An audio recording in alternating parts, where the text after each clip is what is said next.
독서 먼저 할게요. 독서 오늘 마지막 거거든요. 마지막 하면 책이 끝나서 선생님 오늘 이거 마무리하고 독서는 안 가져오셔도 되고 선생님이 이 독서 관련된 워크북 선생님 그때 가져갔었거든요. 워크북으로 다음 주부터는 할게요. 그래서 먼저 오늘 할 부분은 간단합니다. 102쪽이에요. 102쪽.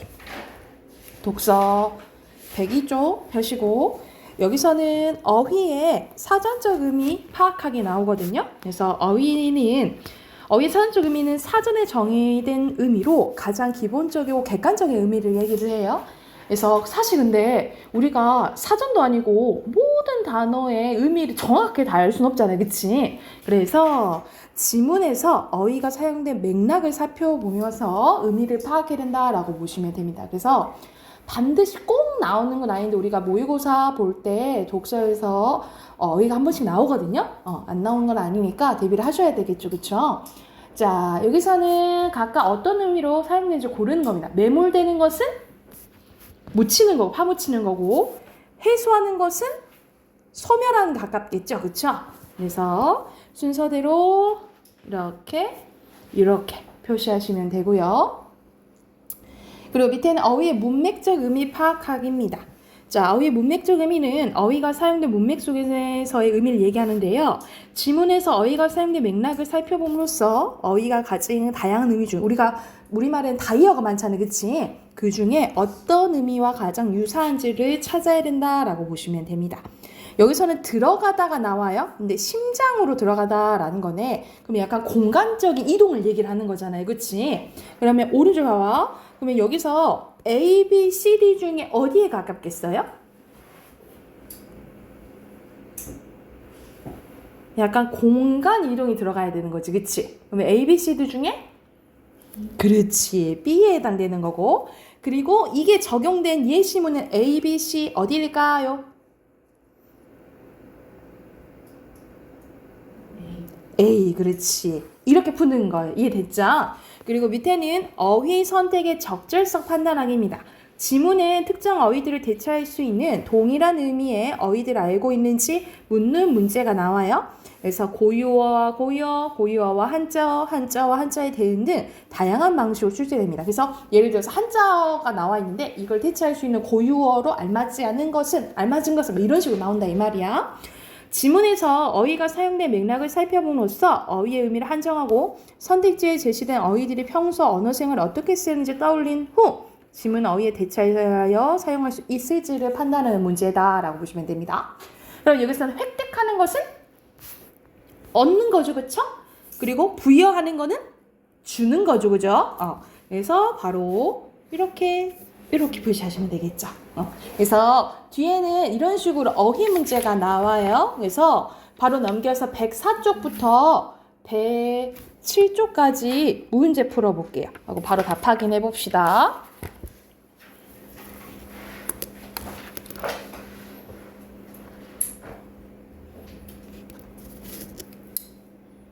답 확인해 봅시다. 여기서는 순서대로 동그라미 치면 되겠네요. 암, 유지암, 따라감, 그리고 이렇게 표시하시면 되고요. 그리고 밑에 순서대로 지소, 추구, 지각이고요. 그리고 여기서는 평형 상태에 이르다, 어떤 세에 도달하다 이런 뜻이잖아요. B, 그리고 해당하는 예문은 A입니다. 그리고 여기서 사용되는 의미 순서대로 첫 번째 거, 두 번째 거, 두 번째 거. 그리고 여기서는 공사는 공적인 거잖아요. 그치? 이 토목공사랑 다르죠? 기능도 마찬가지야. 그래서 여기서는 다 의미가 다르고 각각 여기에 대한 의미야. 그리고 오른쪽에 짝대기고요. 그리고 밑에는 X 짝대기. 자, 여기서 사전적 의미로 알맞자는 것은 5번이죠. 형성한 건 어떤 걸 만든다, 이루다 이런 뜻이고요. 2번에 문제가 생기다 라는 어떤 일이 일어나다 이런 뜻이잖아요. 1번.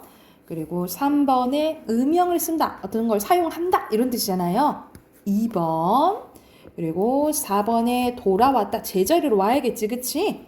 2번이고요. 그리고 5번에 알맞지 않은 거 3번이고요. 균형 있게 바로 잡다. 이런 뜻이에요. 조절하다는. 6번에 제도를 예로 들다. 이런 뜻이잖아. 제도를 들 수 있다. 그래서 여기서 적절한 것은 2번이에요. 2번. 그리고 7번에 알맞지 않은 것은 5번이죠. 맹시는 그냥 무조건 믿는 걸 얘기하는 거잖아. 그치? 자, 이렇게 해서 독서 끝났거든요. 여러분. 그래서 이 책은 안 가져오셔도 돼요. 그래서 선생님이 워크북 새로 줄 거니까 그걸로 하게. 요건 안 챙겨 오셔도 되고. 문학 펴볼까요? 문학 102쪽입니다. 102쪽. 자, 102쪽 보면은 오늘 배울 내용은 소재와 배경과 관련된 거예요. 소재와 배경인데 먼저 소재는 작가가 의도한 바를 나타내기 위해 선택한 작품의 재료라고 생각을 하시면 돼요. 작품의 재료로 소재는 인물의 상황이나 심리, 소설의 주제 및 분위기와 연관된다라고 보시면 됩니다. 그래서 밑에는 소재가 어떤 역할을 하는지 기능에 대해서 총 5가지 나와 있거든요. 첫 번째는 어떤 역할을 하냐면 등장인물에 관해 갈등을 유발하거나 해소시킨 역할을 해요. 그래서 여기 예시로 동백꽃 이야기가 나오거든요. 그래서 그 정순이가 화가 나가지고 닭싸움 시키잖아요. 그치? 그래서 이 닭싸움이란 소재가 이 둘 사람의 갈등을 이야기한다 라고 보시면 되겠죠. 그쵸? 그리고 두 번째, 인물의 성격을 드러내거나 심리를 표현할 수도 있고요. 그리고 다음에 이어질 사건을 암시하거나 주제를 상징하기도 합니다. 그래서 밑에 예시는 소나기 일부분이 나오는데 소나기를 내리는 먹장구름 통해서 이런 분위기 아니면 곧 뭐 안 좋은 사건이 일어날 것 같다. 이런 거는 이제 암시할 수 있다라고 보시면 되고 장면 전환을 유도하거나 새로운 분위기를 만들 수도 있고요. 그리고 여러 장면을 자연스럽게 이어주는 역할도 합니다. 밑에 예시는 유명한 껍빗단리가 나오는데 이 주인공 이인국이 여기 붙었다 저기 붙었다는 기회주의자로 나오잖아요. 특히 이제 자기가 갖고 있는 회중시계를 보면서 과거를 회상하거든요. 이런 식으로 장면을 자연스럽게 이어주는 역할을 하는 게 소재라고 보시면 돼요. 그래서 여기서는 소재의 역할 5가지 나왔다라고 보시면 되고 그거에 대한 문제가 오른쪽에 나와 있네요. 자, 첫 번째, 소재는 작품의 전체적으로 뭐 형성해 준다고? 분위기 형성해주고 그리고 소재는 인물 간에 무엇을 유발하거나 해소해요? 갈등, 그렇지. 그리고 이어질 뭐 암시? 사건, 그렇죠. 사건 암시하고 전체적인 뭐를 상징하기도 해요? 주제, 그렇지. 주제를 상징하기도 한다라고 보시면 되고요. 밑에는 황석영의 산포 가는 길 일부분이 나와 있네요. 자, 고향이 어딘데? 산포라고 아십니까? 알지? 그 아들놈이 거기에서 도자 끄는데? 산포에서요? 그 어디 공사 벌일 때나 됩니까? 고작해야 고기잡이나 하고 감자 매는 곳인데요. 아유, 몇 년 만에 가는 거요? 10년. 노인은 그렇겠다고 고개를 끄덕였대. 말도 마오. 거기 지금 육지야. 바다에 방뚝을 쌓아놓고 추억이 몇십 대 돌을 실어 나른다고. 뭐 때문에요? 낸들 아나? 뭐 관광호텔을 여러 채 짓는다면서 복잡하게 말할 데가 없대. 말할 수가 없대. 동네는 그대로 있을까요? 그대로가 뭐예요? 맨 처음에 공사판 사람들이 장에다가 장까지 들어섰는걸. 그럼 나룻배도 없어졌겠는데요? 바다 위에 신정로가 났는데 나룻배에 모였어요. 사람이 많아지니 병고지. 사람이 많아지면 하늘에 있는 법이거든. 그러니까 사람이 많아지면 약간 자연적인 것과 멀어진다라고 얘기를 하는 거잖아요. 그치? 그래서 노인은 이렇게 개발되는 것에 대해서 조금 비판적인 시각을 갖고 있다라고 보시면 되겠죠. 작정하고 벼르다가 찾아가는 고양이였으나 정 씨에게는 풍문마저 낯설었는데 옆에 잠자코 듣고 있던 영다리가 말합니다. 잘됐군. 우리 거기 가서 공사판 일이나 잡읍시다. 그때 기차가 도착했대요. 정 씨는 발걸음이 내키지 않았다. 왜냐면 그는 마음의 정처를 잃어버렸다라는 거죠. 그러니까 마음의 정처가 뭐였어? 고향이었는데 자기가 가려던 고향이 지금과 똑같지? 예전과 똑같지? 않은 거죠, 지금. 그치? 그래서 어느 계열의 정신은 영다리와 똑같은 입장이 돼버린 거야. 그러니까는 어디를 갈 줄 모르는 방랑자가 되어버린 거죠. 그래서 마지막에 이렇게 끝나요. 기차가 눈발이 날리는 어들판을 향해서 달려갔다 하면서 이 진짜 소설이 이렇게 끝나게 되거든요. 그래서 기차가 눈발이 날리는 어두운 들판을 향해서 달려갔대. 그러니까는 이 사람의 앞날들이 그렇게 밝지는 않을 것 같다라는 것을 암시하는 부분이라고 생각하시면 돼요. 그래서 밑에 OX 문제가 나와 있네요. 삼포라는 이건 가상의 지명이에요. 가상의 지명을 사용해서 정시와 같은 하층민이 고된 삶에서 벗어나 고향에 가고 싶어하는 마음을 그리고 있는 거 맞고요. 그런데 가려고 했던 고향이 예전과 달랐던 거지, 그치? 그래서 O 맞고, 그리고 변한 삼포의 모습을 듣고 실망하죠? X입니다. 그래서 요렇게 뭐 삼포라는 뭐 소재 뭐 이렇게 사용될 수 있다라고 보시면 되고, 뒤로 가면은 배경에 대해서 나와요. 자, 배경은 문학 작품에서 인물이 활동하고 있는 사건이 일어나는 사회적 환경이나 장소를 얘기하는데요. 독자는 배경을 통해서 인물의 심리, 사건 전개를 파악할 수 있고요. 그리고 작품의 현실성과 분위기도 조성할 수 있다라고 보시면 됩니다. 그래서 밑에 배경의 종류에 대해서 4가지 나와 있잖아요. 그치? 근데 여러분이 알아둬야 될 거는 이 2가지만 알고 계시면 돼요. 자연적 배경이랑 사회적 배경만 알아두시면 돼요. 먼저 자연적 배경 가볼게. 인물들의 행동이 발생하는 구체적인 시간이나 장소를 묶어서 자연적 배경이라고 해요. 그래서 자연 상태 그대로의 환경이나 생활 환경을 포함하고요.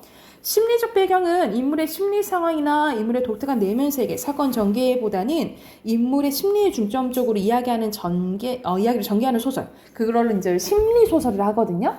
거기에서 좀 잘 나오지 평소에는 잘 안 나오니까 이런 게 있다라고 알아두시면 되고, 사회적 배경 봐볼게요. 우리가 소설 보면은 특정 시대가 많이 나오잖아. 예를 들어서 6.25 전쟁 때라든지 일제강점기 때라든지 아니면 독재정권 이런 거 나오잖아. 그러면 이제 사회적 배경이라고 생각하시면 돼요. 인물이 활동하는 시대적 상황이나 역사적 상황, 정치, 종교, 문화, 계층 등 다양한 사회적 문제가 포함되는 배경을 사회적 배경이라고 합니다. 그래서 여러분이 알아둬야 될 게 요 2가지 이렇게 보통 알아두시면 되고, 뭐 상황적 배경은 질병, 죽음, 전쟁 같은 인간의 실존적인 상황을 배경을 설정하는데 이런 것들이 잘 안 나오니까 선생님이 말했던 이 2가지만 좀 기억해 두시면 돼요.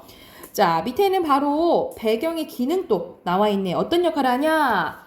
배경은 작품 내용에 사실감을 부여합니다. 밑에 예시 보면은 일청전쟁은 진짜 실제 일어났던 일이잖아요. 그치? 이걸 언급함으로써 진짜 약간 있었던 일인가? 라는 약간 현실감과 사실감을 준다라고 보시면 되고, 전반적인 분위기 형성을 하기도 합니다. 그래서 여기서 뭐 달밤이 나와 있는데 우리 유명한 소설 운수 좋은 날에서 보면은 운수 좋은 날은 시작할 때 막 비가 내리면서 시작하거든요. 그러니까 전체적인 분위기가 어두침침하고 좀 부정적이잖아요. 그치? 이런 게 이제 배경의 역할이라고 생각하시면 돼요. 그리고 인물의 심리 또는 사건 전개 암시를 하기도 하고, 전체적인 주제를 암시하기도 합니다. 그래서 전체적인 배경의 역할 4가지 기억을 해두시면 되겠죠. 이것도 바로 옆으로 가볼게요. 자, 공간적 배경, 심리적 배경, 사회적 배경이고요. 자, 밑에는 이태준의 달밤이라는 작품이 나와 있습니다. 이거는 이제 고등학교 가면은 잘 나오는 작품 중에 하나이긴 하거든요. 보면은 서술자가 나입니다. 나는 성북동으로 이사와 우둔하고 천진스러운 모습의 황수건을 만나게 되는데요. 나는 황수건과 이야기를 나누면서 그가 신문 보조 배달부라는 것을 알게 됩니다. 나는 아무것도 아닌 것을 가지고 열심히 이야기하는 황수건을 보고 기분이 좋아지는데, 황수건은 신문 원배달하는 것이 소원이라고 얘기를 합니다. 보조 배달부 자리까지 뺏긴 그는 내가 좀 짠해가지고 참외 장사라도 하라고 3원을 대줘요. 그러나 참외는 장사가 들어 미천만 까먹고 안에 와서 달아났다는 황수건의 소문을 듣게 됩니다. 그러던 어느 날 황수건이 포도를 들고 나를 찾아오게 돼요. 그래서 나는 수건이가 포도원에서 포도를 훔쳐온 것을 짐작할 수 있었대. 쫓아나가 매를 말리고 포도값을 물어주었다. 왜냐면 그 포도 장수가 쫓아왔거든요. 포도값을 물어주고 보니 수건이 어느 틈에 사라지고 보이지 않았다. 나는 그 5송이의 포도를 탁자 위에 얹어놓고 오래 바라보며 아껴 먹었는데 그의 은근한 순정의 열매를 먹듯 즐기법 나왔네요. 하나를 가지고도 오래 입안을 굴려 보며 먹었다는 거죠. 왜냐하면 여기에서 이제 황수건의 마음을 느껴서 이렇게 먹었다라고 보면 되겠죠. 어제래 회상을 하네요. 문 안에 들어갔다 늦어서 나오는데 불필 없는 성북동이에요. 공간적 배경이. 길 위에는 밝은 달빛이 깊을 깐 듯 하였다. 그런데 포도원길을 올라오노라니까 누가 막지도 않는 목청으로 사계와 나 미나까 다메이끼가 하면서 부르며 큰 길이 좁다는 듯이 휘적거리며 내려왔대. 보니까 수건 같았대. 나는 수건인가 하고 아는 척 하려다가 그가 나를 보며 무안할 일이 있던 것을 생각하고 확 길 아래로 내려서 나무 그늘에 몸을 감추었는데 그는 길을 보지도 않고 달만 쳐다보면서 노래는 이상 외우지도 못하는 듯 첫 줄 한 줄만 되풀이야 하면서 전에는 본 적이 없던 담배를 다 뻑뻑 팔면서 지나갔다라는 거지. 그러니까는 제대로 아마 힘들게 세고 있는 것을 이제 암시하겠죠. 이거 특이하게 끝나요. 그래서 이것도 어떻게 끝나냐면 달밤은 그에게도 유감한 듯 했다라고 하면서 뭐 의인법도 쓰였고요. 서술자가 원래 나였잖아, 그치? 나의 시선에서 어떻게 바뀐 거요? 달의 시선으로 바뀌었고 이 달밤이 그에게도 유감인 듯 했대. 그러니까 말 그대로 자 황수건에 대해서 어떤 마음이 드러나는 거야? 짠해 보이는 거지, 그치? 그래서 황수건에 대한 연민이 나타난다 라고 보시면 돼요. 1번은 공간적 배경이에요. 성북동이고 결말 부분에서는 황수건이 빈간 달밤입니다. 달밤을 배경으로 걸어가는 장면은 애상적이지만 슬픈 분위기 난다 이 말이야. 서정적인 분위기도 만듭니다. 이를 통해서 사회적 약자에 대한 연민을 보이는 서술자의 시선을 효과적으로 드러내고 있다 라고 보시면 되겠죠. 자, 뒤로 넘겨서 작품 2개 연달아 한번 봐볼게요. 첫 번째 거는 손창섭의 비 오는 날입니다. 우리가 제목부터 비 오는 날이네. 그러면 좋은 분위기, 안 좋은 분위기? 좀 안 좋은 분위기라 할 수 있겠죠. 그쵸? 내용 바로 봐보면 이렇게 비 내리는 날이면 원구의 마음은 감당할 수 없도록 무거워지는 것이었다 하면서 3인칭 나오고 심리 나오죠. 시점은 전지적 작가 시점인 걸 알 수 있겠지. 바로 그것은 동욱남의 음산한 생활 풍경이 그의 뇌리를 영사막처럼 흘러가기 때문이었다. 빗소리를 들을 때마다 원구에게는 의뢰 동욱과 그의 여동생 동옥이 생각났는데 그들의 어두운 방안과 쓰러져가는 목적 건물이 비의 장막 저편에 우울하게 떠오르는 것이었다. 비록 맑은 날일지라도 동욱 오니의 생활을 생각하면 원구의 귀에도 빗소리가 설레고 그 마음구석에는 빗물이 스며드는 것 같았다. 걔네들을 생각하면 짠한 거야. 원구의 머릿속에 떠오르는 동욱과 동욱은 그 모양대로 언제나 비에 젖어있는 인생들이었다라는 거죠. 힘들게 살아가는 거지. 동욱의 거처를 왕방하기 전에 원구는 어느 날 거리에서 동욱을 만나 저녁을 같이 한 일이 있었는데 동욱은 밥보다도 먼저 술을 먹고 싶어 했대. 술을 마시는 동욱의 태도는 제법 애주가였는데 잔을 넘어 흘러내린 한 방울도 아까워서 동욱은 혀끝으로 잔굽을 핥았다. 기독교 가정에서 성장했을 뿐만 아니라 몇몇 교회에서 단연간 찬양대를 지도한 동욱의 과거를 생각하면서 요즘 교회에 나가지 않느냐고 물어봤대. 동욱은 멋쩍게 싱긋 웃고 나서 이따만큼 한 번씩 나가노라고 하고 그런 때는 견딜 수 없는 절망감이 숨 막힐 것 같은 날이라는 것이었다. 동욱은 소묘와 깃을 너스러스한 양복 저고리에 교회에서 구제품을 탄 것이라는 바둑반처럼 사방으로 검은 줄이 축축한 회색 지봉을 입고 있었는데 무엇보다도 그의 구두가 아주 명물이었대. 개미어리처럼 중간에 잘록한 데다가 고숭이만 주먹만큼 뭉툭 솟아오른 검정 단화를 신고 있었다. 그건 꼭 채플린이나 신음직한 괴이한 구두였기 때문에 잔을 주고 받으면서도 원구는 몇 번이나 동욱의 발을 내려다봤다라는 거죠. 여기서는 동욱의 차림새를 묘사했잖아요. 그치? 근데 차림새가 그렇게 막 좋지는 않아요. 그쵸? 그래서 여기서 이 차림새 묘사한 것으로 뭘 좀 추측할 수 있냐면 이 동욱의 비참한 삶을 강조하고 있구나 라는 것을 알 수 있다라고 보시면 돼요. 동욱의 비참한 삶을 강조하고 있다라고 보시면 돼요.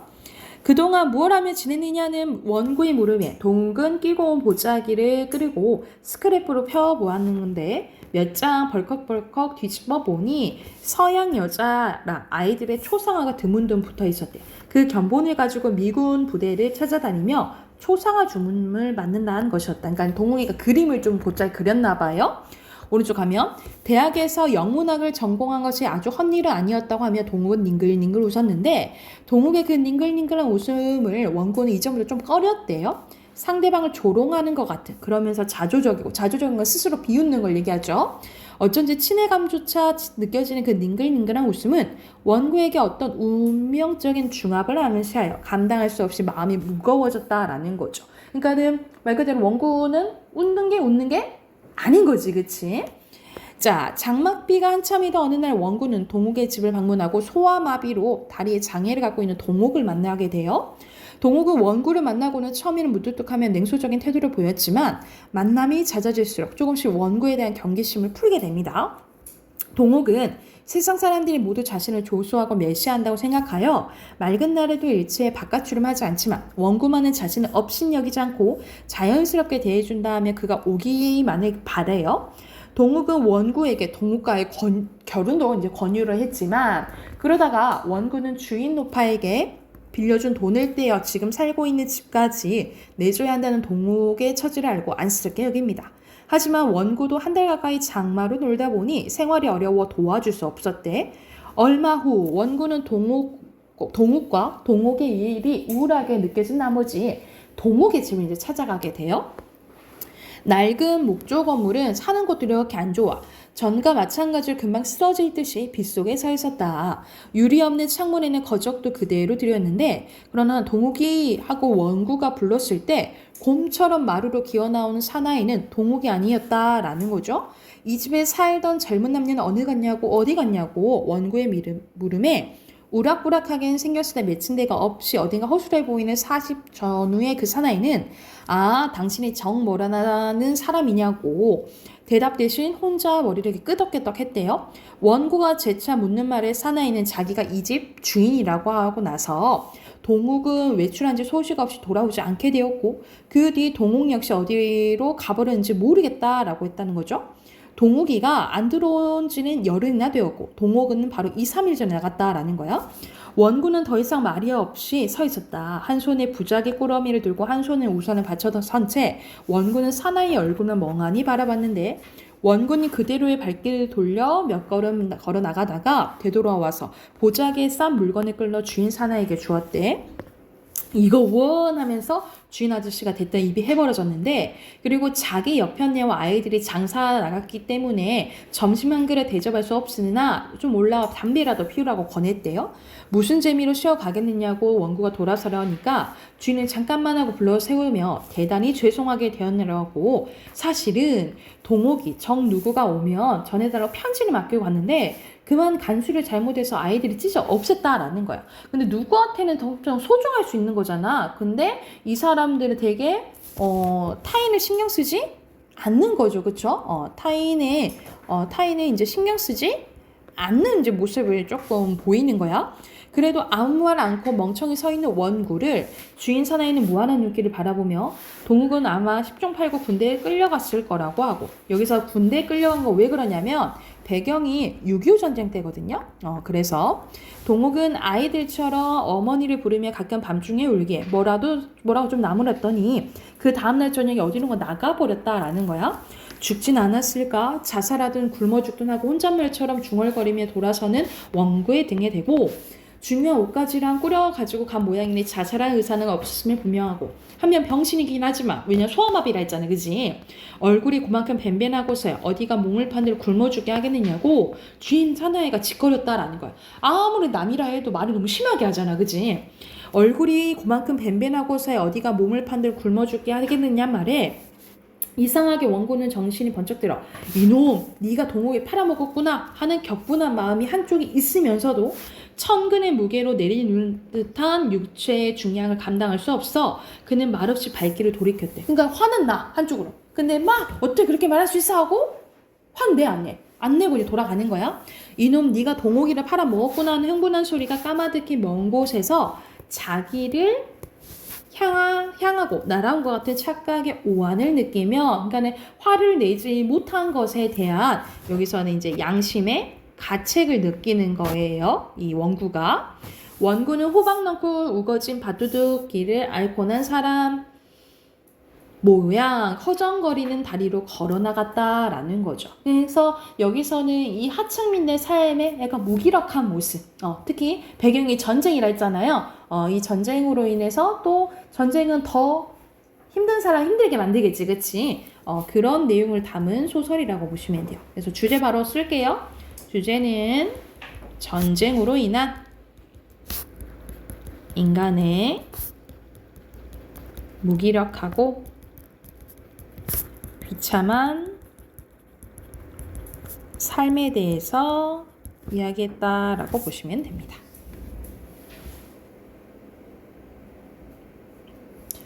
주제 쓰시고 옆에 세 문제 푸시면 되겠죠?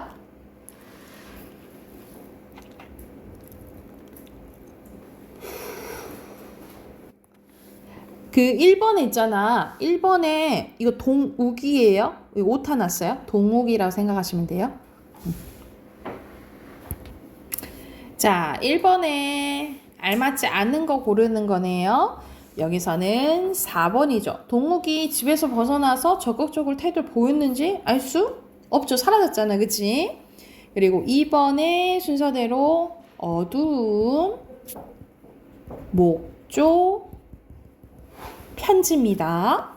그리고 여기서는 배경이 장마철, 비 오는 날이죠. 그래서 비 오는 날은 분위기가 그렇게 좋지 않잖아. 그치? 그래서 뭐라 쓰시면 되냐면 비에 눅눅한 또는 뭐 우울한 뭘 쓰셔도 되고 분위기를 통해 그만큼 절망적이고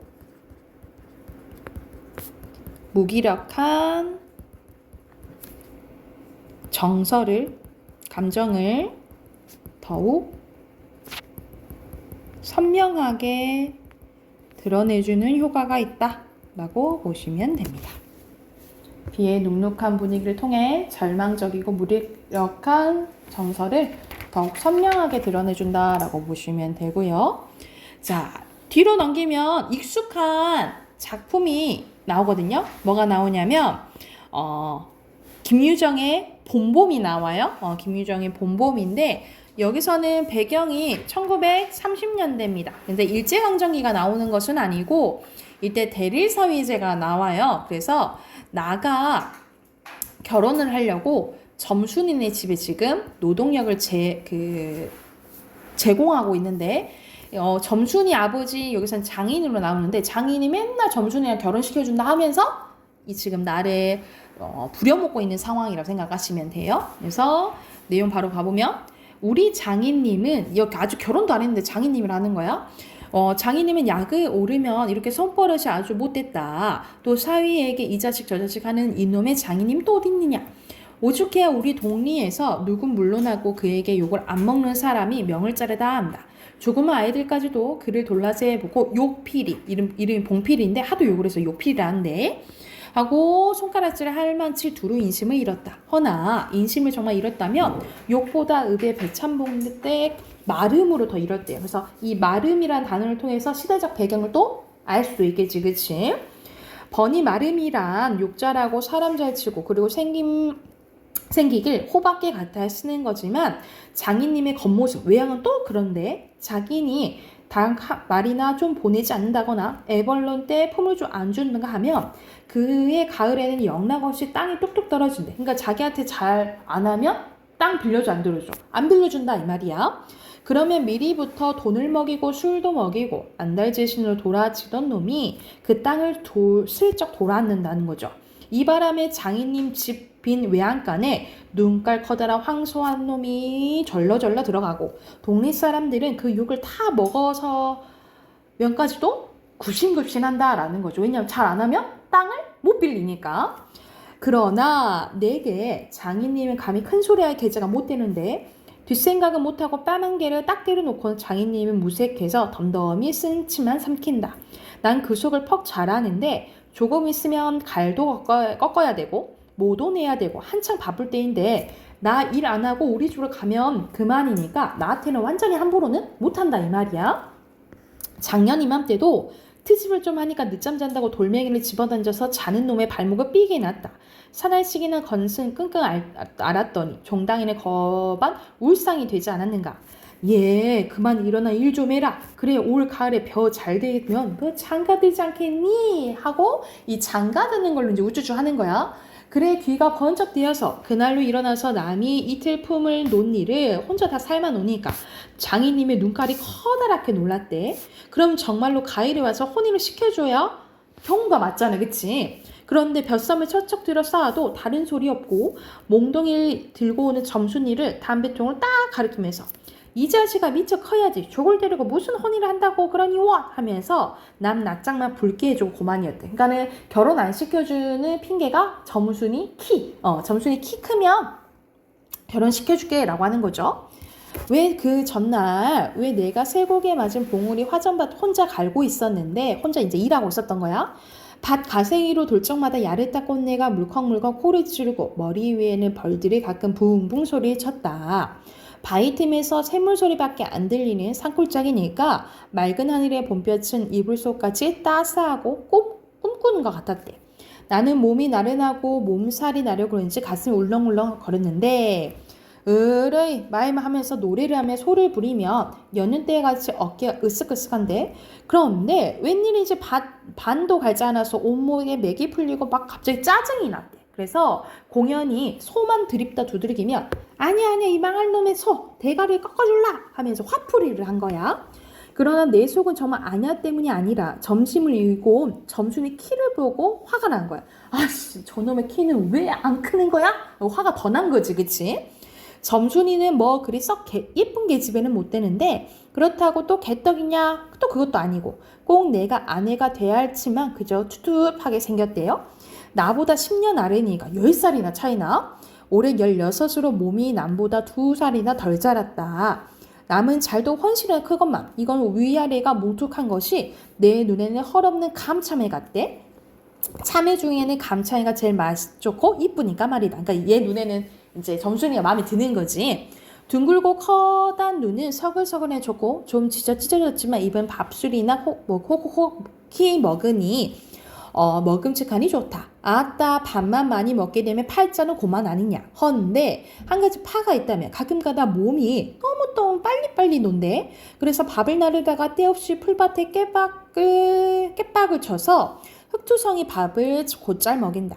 안 먹으면 무안할까 봐서 이걸 씹고 앉았노라며 의적의적 소리가 나고 돌을 먹는 겐지 밥을 먹는 겐지. 그러나 이날은 웬일인지 성한 밥채로 밥머리에 곱게 내려놨대. 그리고 또 내외를 해야 되니까 저만치 떨어져 이쪽으로 등을 향하여 웅크리고 앉아서 그릇 나오기를 기다리고 있었는데 내가 다 먹고 물러섰을 때 그릇을 와서 챙기는데 그런데 난 깜짝 놀라지 않았느냐. 고개를 푹 숙이고 밥함지에 그릇을 포개면서 날더러 들으라는 건지 혹은 자기 소리인지 밤낮 일만 하고 말 텐가 하고 쪼가리거렸다라는 거죠. 너 일만 할래? 말 안 할래? 얘기하는 거지. 그래서 아니 그러면 어떻게 성례시켜달라고 해야지 뭐 어떻게 결혼시켜달라고 얘기해야지 하고 도망쳤다라는 거야. 나는 잠시 동안 어떻게 되는 셈판인지 몰라서 그 뒷모양을 덤덤히 바라보았다. 봄이 되면 온갖 초목이 물이 오르고 싹이 트고 난다. 사람도 그런가 보다 하고 며칠 내에 부쩍 자란 듯한 점순이가 여간 반가운 것이 아니다 하면서 이제 성례를 시켜달라고 막 조르다가 결국엔 진짜 장인님이랑 몸싸움 하면서 끝나게 되는 이야기라고 생각하시면 돼요. 그래서 주제는요. 성례로 인한 사위와 장인 간의 해학적 갈등이 드러나는 소설입니다. 성례로 인한 사위와 장인 간의 갈등 써놓으시면 돼요. 여긴 두 문제밖에 없네요. 바로 풀어보세요.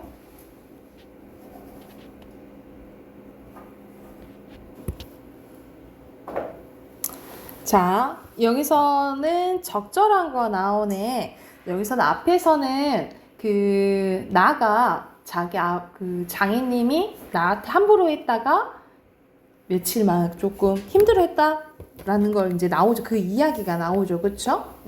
그래서 막 며칠, 좀 일 좀 해라. 그러면 장가 보내줄게. 했던 사건을 얘기하잖아요. 그쵸? 그래서 그걸 보면 2번이라는 걸 알 수 있고요. 그리고 5번에 알맞지 않은 것은 언뜻 보면은 답이 다 맞는 것 같거든요. 근데 답 4번이에요. 소한테 터트린 거지 점순이한테 화풀이 하는 거는 아니죠. 그쵸? 여기 됐을까요? 그러면 문법으로 넘어가 봅시다. 문법 숙제 답 확인할게요.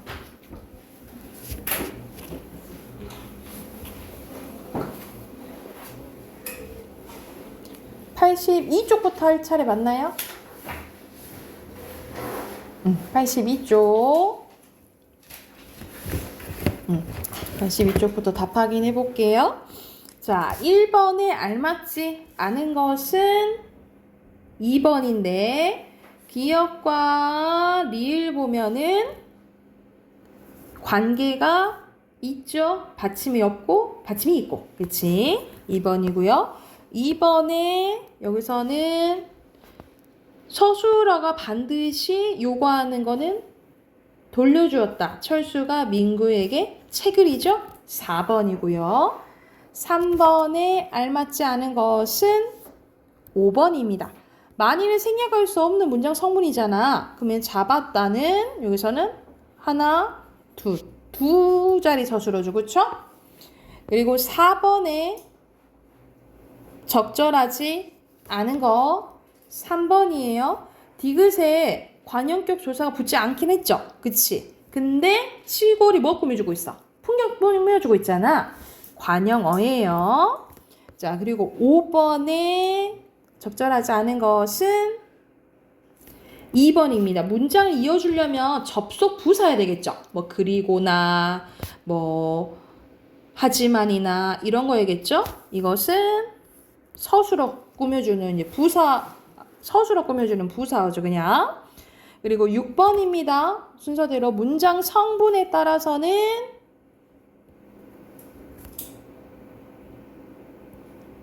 기역과 니은이 똑같죠, 그쵸? 그죠? 그리고 품사로는 기역과 디귿이 똑같지, 그치? 그래서 답은 2번입니다. 자, 뒤로 넘겨서 고난도 가보면 여기서 적절하지 않은 것은 여기서는 문장 성분과 관련된 거야 되거든요. 근데 답 2번은 주어와 서술의 호응과 관련된 거잖아요. 그쵸? 그래서 여기 해당되는 예문이 아니다 라고 보시면 돼요. 빈칸 문장 성분 그리고 보충 서술어 그리고 8번에 여기서는 적절한 거거든요. 1번이고요. 밑에는 문형 정보 생략 그 다음에 여기도 생략입니다. 오른쪽에는 빈칸 먼저 넣을게요. 맨 밑에 직접 구성 요소 민물 플러스 고기 그리고 민과 물 나눌 수 있겠죠? 고기 넣으시면 되고요. 오른쪽에는 존재 의미 주어 서술어입니다. 자, 여기서는 적절한 거 고르는 거거든요. 여기 적절한 것은 2번인데 봐봐. 눈 플러스 웃음이잖아. 이렇게 해서 합성어예요. 근데 안에는 웃 플러스 음이 있으니까 파생어인 거야. 그래서 보시면 되고, A는 합성어인데 나들이가 합성어가 아니죠. 합성어는 맞는데 안에 있는 게 아닌 거고, C는 드 높다 합성어죠. 그쵸? 들다 높이다 합성어로 보셔야 돼요. 그리고 이것도 틀렸고, 그리고 D는 집집인데 파생어는 맞는데 집집은 합성어겠죠. 그쵸? 그리고 놀이터는 놀이 플러스 터니까 합성어에다가 놀이는 파생어예요. 둘 다 틀렸네. 표시하시면 됩니다. 이렇게. 그리고 10번이에요. 알맞지 않은 것은 2번입니다. 어떻게 분석해야겠어요? 소포가 도착했다고 들었다 이렇게 분석해야 되겠지. 이게 더 자연스럽겠죠. 이랬나요? 그러면 뒤로 넘겨서 우리 오늘 문장의 구조 해보겠습니다. 문장의 구조예요. 자, 우리 앞에서 문장 성분 했었고 이제 문장을 분석하는 건데, 우리 문장의 종류 크게 두 가지로 배웠죠. 혼문장과 견문장. 여러분 알고 있으니까 조금 속력 내서 해볼게요. 자, 혼문장은 주어 서술어가 한 번 나타나는 거고, 견문장은 주어 서술어가 2번 이상 나타나는 거라 했지, 그치? 그래서 결합 방식에 따라서 기준이 뭐야? 결합 방식이에요. 결합 방식에 따라서 이어진 문장과 아는 문장으로 나뉘어진다 했어. 자, 먼저 이어진 문장입니다. 이어진 문장은 어떻게 나뉘어진다고? 주어 서술어, 주어 서술어 이런 식으로 나란히 오고, 연결어미를 통해서 연결되는 게, 말 그대로 연결어미를 통해서 연결되는 게 이어진 문장이라고 보시면 돼요. 그래서 앞뒤에 문장을 바꿨을 때 의미관계, 앞뒤 문장의 의미관계, 나누는 기준의 의미관계예요.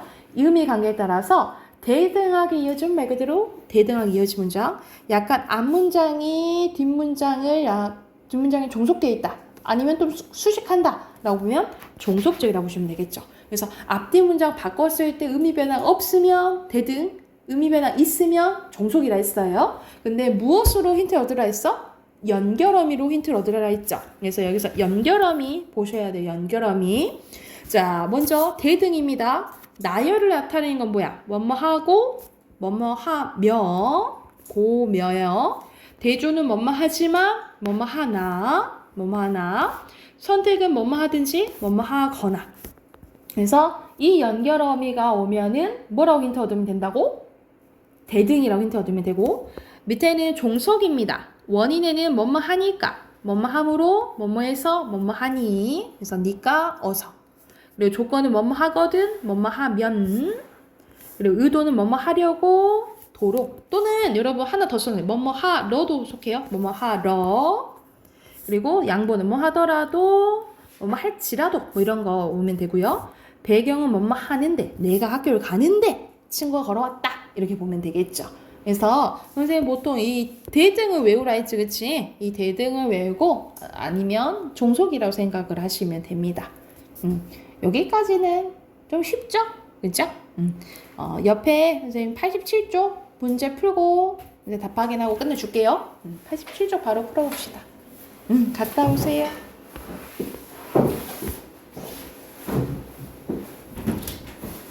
답 확인 후다닥 해봅시다. 여기서는 이어진 문장, 아는 문장이죠.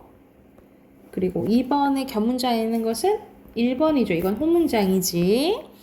그리고 혼문장, 그래서 대등하게 종속적으로. 그리고 4번은 순서대로 OX죠. 이어진 문장이 다른 것은 연결어미 보시면 되겠죠. 그래서 3번. 그리고 여기서는 고, 어서, 지만 밑줄 그으시면 되고, 그래서 고니까 대등하게 이어진 문장, 의미는 나열이죠. 어서는 원인이니까 종속이죠. 종속, 원인. 그리고 지만은 대조니까 대등이겠죠. 그죠? 그래서 여기서는 뭐 때문에? 니은 때문에 2번이, 아니다. 선생님 잘못 표시했다. 니은 때문에 2번이죠? 됐나요?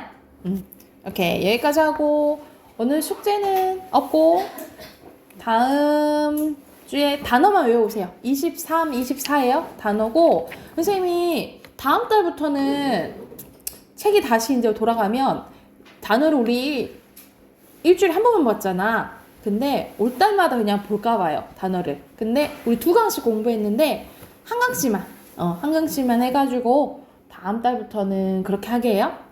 오케이. 여기까지 합시다.